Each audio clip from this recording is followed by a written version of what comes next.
여러분, 오늘 이 영상 그냥 넘기시면 정말 후회하실 수 있습니다. 약을 꼬박꼬박 드시고 밥도 줄이고 현미로 바꾸고 매일 아침 공원까지 걸어 다니는데도 식후 혈당이 200을 훌쩍 넘는다면요. 솔직히 억울하지 않으셨습니까? 나는 이렇게까지 하는데 왜 내 몸은 말을 안 듣는가? 혹시 나이가 들어서 그런가? 체질이 나빠서 그런가? 아닙니다. 오늘 제가 드릴 말씀은 조금 충격적일 수 있습니다. 문제는 약도 음식도 아닐 가능성이 큽니다. 바로 지금 여러분이 앉아 있는 그 의자일 수 있습니다. 지금 잠깐 고개를 숙여 보십시오. 소파입니까? 식탁 의자입니까? 텔레비전 앞 리클라이너입니까? 그 푹신한 의자가 여러분의 혈관을 조용히 공격하고 있을지도 모릅니다. 통증도 없고 어지럽지도 않고 숨도 차지 않습니다. 그래서 더 무섭습니다. 자동차에 좋은 연료를 넣고 오일도 갈았는데 시동을 끄고 몇 시간씩 세워둔다면 어떻게 될까요? 겉은 멀쩡해 보여도 내부는 녹이 슬기 시작합니다. 우리 몸도 마찬가지입니다. 움직이지 않으면 대사 시스템은 거의 꺼진 상태로 들어갑니다. 그 결과는 당장 보이지 않지만 몇 년 뒤 합병증으로 나타날 수 있습니다. 진료실에서 만났던 김순옥 어르신 이야기를 들려드리겠습니다. 연세는 70을 훌쩍 넘기셨고 약은 단 한 번도 빼먹지 않았습니다. 흰 쌀밥은 끊고 잡곡과 채소, 찐 생선을 드셨습니다. 아침마다 40분씩 걸으셨습니다. 그런데도 식후 2시간 혈당이 200을 넘고 어떤 날은 210까지 올라갔습니다. 종이를 꼭 쥔 채 눈시울이 붉어지셨습니다. 내가 뭘 잘못했냐고요? 저는 약을 먼저 늘리지 않았습니다. 대신 하루 일과를 아주 자세히 여쭤봤습니다. 아침 식사 후에는 소파에 앉아 신문을 보시고 점심 후에는 졸려서 한두 시간 앉거나 눈을 붙이시고 저녁에는 가족과 드라마를 2시간 이상 보신다고 했습니다. 하루를 계산해 보니 깨어있는 시간 중 거의 10시간 가까이를 앉아서 보내고 계셨습니다. 아침에 걷는 40분은 분명 좋은 습관입니다. 하지만 나머지 시간 대부분을 앉아 보내면 그 효과를 상쇄하기에는 부족합니다. 특히 식사 직후에 가만히 앉아 있는 시간이 문제입니다. 식사를 하면 음식 속 당이 혈액으로 들어옵니다. 이때 근육이 움직이지 않으면 당은 갈 곳을 잃고 혈관 안에 머뭅니다. 우리는 이것을 혈당 스파이크라고 부릅니다. 하루 3번, 매일 반복되는 급격한 상승은 혈관벽을 미세하게 긁어냅니다. 연구에 따르면 반복적인 혈당 급상승은 혈관 내피 기능 저하와 연관될 수 있다고 보고된 바 있습니다. 눈의 망막, 신장의 모세혈관, 말초 신경은 특히 취약합니다. 숫자 하나의 문제가 아니라 혈관 표면에 생기는 상처의 문제입니다. 여기서 많은 분들이 묻습니다. 나는 아침에 운동을 하는데 왜 안 되는가? 답은 간단합니다. 혈당은 하루 한 번 오르는 것이 아니라 식사 때마다 오릅니다. 가장 중요한 순간은 식후 초기 30분입니다. 그 시간에 앉아 있으면 몸속 청소 시스템이 거의 멈춥니다. 의학적으로 LPL이라는 효소가 있습니다. 저는 이것을 혈관 속 청소부라고 설명합니다. 이 효소는 혈액 속 지방과 당 처리를 돕습니다. 그런데 오래 앉아 있으면 활동이 급격히 떨어집니다. 30분 이상 가만히 앉아 있으면 거의 잠든 상태가 됩니다. 더 놀라운 사실이 있습니다. 근육 세포 안에는 GLUT사라는 문이 있습니다. 보통 혈액 속 당이 세포 안으로 들어가려면 인슐린이 필요합니다. 그러나 인슐린 저항성이 있는 분들은 이 과정이 원활하지 않습니다. 그런데 근육이 수축하면 이 문은 인슐린 없이도 열립니다. 여러분이 일어서는 순간, 몇 걸음 걷는 순간 이 문은 자동으로 열려 혈액 속 당을 빨아들입니다. 약을 늘리지 않아도 추가 비용 없이도 근육이 스스로 당 처리 공장이 되는 것입니다. 김순옥 어르신은 이 설명을 듣고 한동안 말이 없으셨습니다. 점심 먹고 드라마를 보던 시간이 떠올랐다고 하셨습니다. 바로 그 시간에 혈관 속 청소부가 잠들고 근육문이 닫혀 있었던 것입니다. 그 순간부터 변화가 시작되었습니다. 저는 거창한 운동을 권하지 않았습니다. 단 하나, 30분 규칙을 말씀드렸습니다. 30분마다 반드시 일어나십시오. 무엇을 하든 일단 의자에서 벗어나십시오. 뛰지 않아도 됩니다. 땀을 흘리지 않아도 됩니다. 일어나는 것 자체가 대사 시스템을 다시 켜는 신호입니다. 왜 30분이냐고요? 연구에 따르면 장시간 좌식 행동은 대사 효소 활동을 급격히 감소시키는 경향이 있다고 보고된 바 있습니다. 특히 30분 이상 연속 좌식 상태가 이어질 때 변화가 뚜렷해집니다. 이 시간을 넘기지 않는 것이 핵심입니다. 다음 2부에서는 식후 30분 안에 반드시 해야 할 아주 간단한 3분 동작 그리고 고령자에게 안전하게 일어나는 방법을 구체적으로 말씀드리겠습니다. 혈당 관리는 거창한 프로젝트가 아닙니다. 식후 몇 분의 선택입니다. 지금 듣고 계신 이 순간부터 바꿀 수 있습니다. 계속 이어집니다. 여러분, 이제부터가 진짜 핵심입니다. 많은 분들이 이렇게 말씀하십니다. 알겠습니다. 일어나면 된다는 거지요. 그런데 어떻게, 얼마나, 무엇을 해야 합니까? 괜히 무리했다가 어지러우면 어떡합니까? 좋은 질문입니다. 혈당을 내리기 위해 격렬한 운동은 필요하지 않습니다. 오히려 무리한 운동은 고령자에게 부담이 될 수 있습니다. 중요한 것은 타이밍과 근육의 활성화입니다. 특히 식사 후 30분 이내가 황금 시간입니다. 음식에서 나온 당이 혈액으로 들어오기 시작해 정점으로 향하는 시점입니다. 이때 계속 앉아 있으면 혈당은 급격히 올라갑니다. 하지만 이 시간에 단 3분만 근육을 깨워도 상황은 완전히 달라질 수 있습니다. 저는 이것을 3분 리셋이라고 부릅니다. 첫 번째 동작은 발뒤꿈치 들기입니다. 의자 옆에 서서 필요하면 식탁이나 벽을 가볍게 짚으십시오. 그리고 천천히 발뒤꿈치를 들어 올렸다가 다시 내립니다. 약 20번에서 30번 정도 반복합니다. 이 단순한 동작이 왜 중요할까요? 종아리 근육, 특히 가자미근은 혈액을 심장으로 밀어 올리는 펌프 역할을 합니다.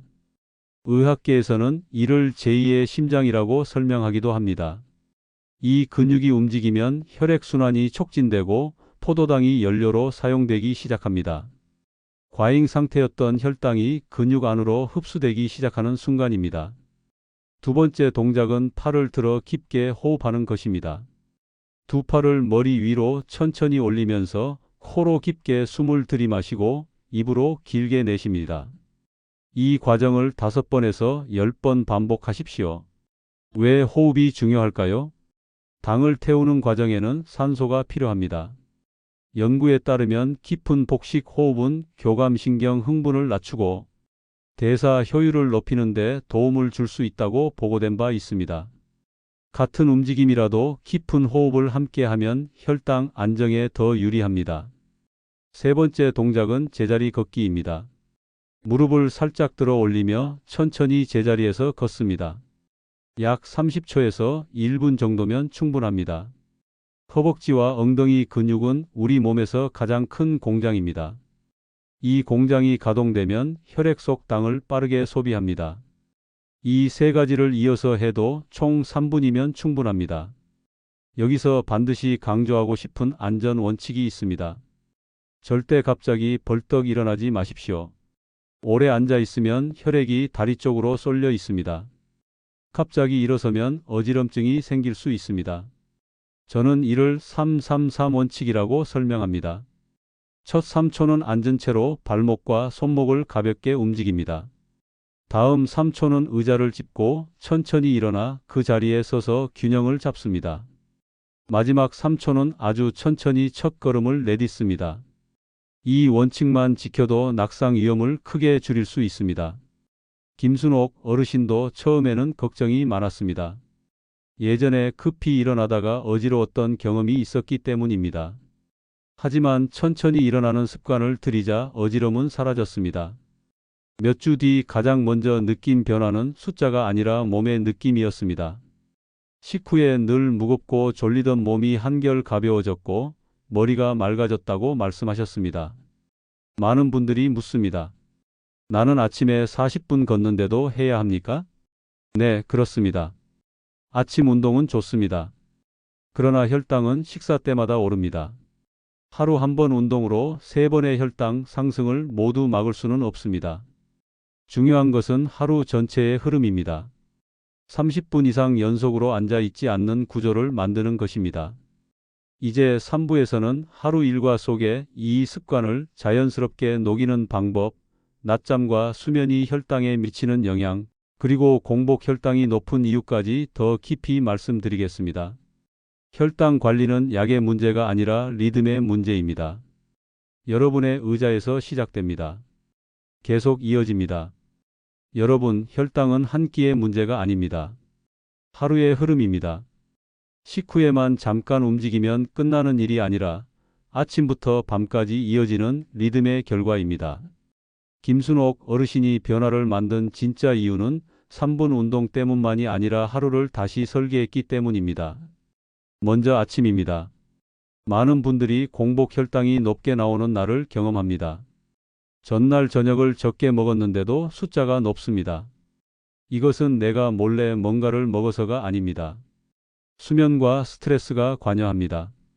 의학계에서는 잠이 부족하거나 수면의 질이 떨어질 경우 코르티솔 같은 스트레스 호르몬이 증가해 간에서 포도당 방출이 늘어날 수 있다고 설명합니다. 아무것도 먹지 않았는데도 혈당이 오르는 이유입니다. 특히 코를 심하게 골거나 수면 무호흡이 있는 분들은 이런 현상이 더 흔합니다. 그래서 깊은 잠은 혈당 관리의 숨은 축입니다. 아침에 일어나면 물 한 컵을 먼저 드십시오. 탈수 상태에서는 혈액 점도가 상대적으로 높아질 수 있습니다. 수분 보충은 기본입니다. 그 다음 식사를 하셨다면 첫 30분을 그냥 흘려보내지 마십시오. 설거지를 하면서 발뒤꿈치를 들었다 내렸다 해도 좋고 집안을 천천히 걸어도 좋습니다. 중요한 것은 앉아 굳어버리는 시간을 만들지 않는 것입니다. 점심은 가장 위험한 시간입니다. 식후 졸음이 강하게 몰려옵니다. 많은 분들이 소파에 기대어 그대로 한두 시간 보내십니다. 하지만 바로 이때 혈당이 가장 민감하게 오릅니다. 쉬는 것은 나쁜 일이 아닙니다.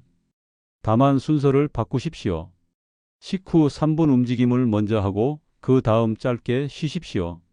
몸을 한번 깨운 뒤 쉬는 것과 그냥 바로 주저앉는 것은 결과가 다릅니다. 낮잠은 30분 이내가 좋습니다. 1시간을 넘기면 밤 수면의 질을 떨어뜨릴 수 있습니다. 밤 수면이 흔들리면 다음 날 공복 혈당이 흔들립니다. 결국 하루가 연결되어 있습니다. 저녁에는 또 다른 함정이 있습니다. 드라마 한 편이 2시간이 됩니다. 광고 시간에도 그대로 앉아 있습니다. 저는 광고를 일어나는 신호로 사용하라고 권합니다. 광고가 나오면 무조건 일어납니다. 발뒤꿈치 들기, 팔 들어 호흡, 제자리 걷기. 이 패턴을 반복하면 저녁 식후 혈당 상승이 훨씬 완만해질 수 있습니다. 김순옥 어르신은 이 습관을 몇 달간 유지했습니다. 다시 만났을 때 식후 혈당은 200을 넘던 숫자에서 벗어나 120에서 130대 범위로 안정되었습니다. 더 놀라운 것은 다리 저림이 거의 사라졌다는 점이었습니다. 밤에 깨는 일이 줄었고 아침이 한결 가벼워졌다고 말씀하셨습니다. 많은 분들이 또 묻습니다. 나는 혈당이 정상 범위인데 왜 전 단계라고 합니까? 겉 숫자만으로는 알 수 없는 부분이 있습니다. 의학계에서는 인슐린 저항성이 먼저 진행되고 췌장이 과도하게 인슐린을 분비해 버티는 기간이 있을 수 있다고 설명합니다. 겉으로는 정상처럼 보이지만 내부는 과부하 상태일 수 있습니다. 생활 습관을 바꾸지 않으면 어느 순간 급격히 무너집니다. 그래서 전 단계는 경고입니다. 이제 4부에서는 오늘 내용을 3가지 원칙으로 정리하고 지금 당장 실천할 수 있는 구체적인 행동 선언으로 마무리하겠습니다. 혈당은 약으로만 다스리는 숫자가 아닙니다. 의자에서 일어나는 선택의 결과입니다. 계속 이어집니다.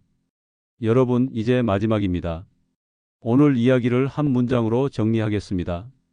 혈당은 음식보다 의자에 오래 앉아 있는 시간에 더 크게 흔들릴 수 있습니다. 약을 늘리기 전에, 식단을 더 극단적으로 줄이기 전에 먼저 일어나는 습관을 점검하십시오. 김순옥 어르신의 변화는 거창하지 않았습니다. 새로운 약이 추가된 것도 아니고 값비싼 운동기구를 산 것도 아닙니다. 단 3가지를 지켰습니다. 30분 이상 연속으로 앉지 않기, 식후 3분 리셋 운동하기, 그리고 일어날 때 천천히 안전하게 움직이기.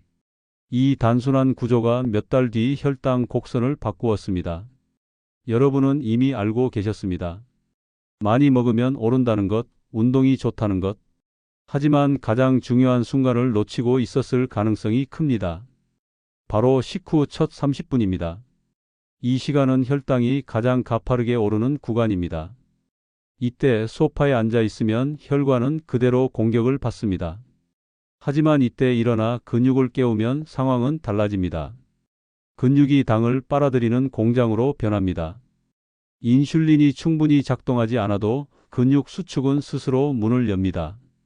혈관 합병증은 어느 날 갑자기 나타나는 것처럼 보이지만 사실은 매일 반복된 작은 선택의 결과입니다. 눈이 침침해지고 신장 수치가 흔들리고 발끝, 감각이 둔해지는 과정은 하루 3번의 혈당 스파이크가 수년간 누적된 결과일 수 있습니다. 연구에 따르면 반복적인 고혈당 노출은 미세혈관 손상과 연관될 수 있다고 보고된 바 있습니다. 무섭게 들리지만 동시에 희망적이기도 합니다. 반복이 문제라면 반복을 바꾸면 됩니다. 여기서 다시 3가지만 기억하십시오. 첫째, 30분 이상 연속으로 앉아 있지 마십시오. 알람을 맞추십시오. 둘째, 식후 3분만 투자하십시오. 발 뒤꿈치 들기, 팔 들어 깊게 호흡하기, 제자리 걷기. 셋째, 급하게 벌떡 일어나지 말고 333 원칙을 지키십시오. 안전이 최우선입니다. 많은 분들이 이렇게 말씀하십니다. 이렇게 작은 걸로 정말 달라집니까? 네, 달라질 수 있습니다. 혈당은 거대한 산이 아니라 작은 파도들의 합입니다.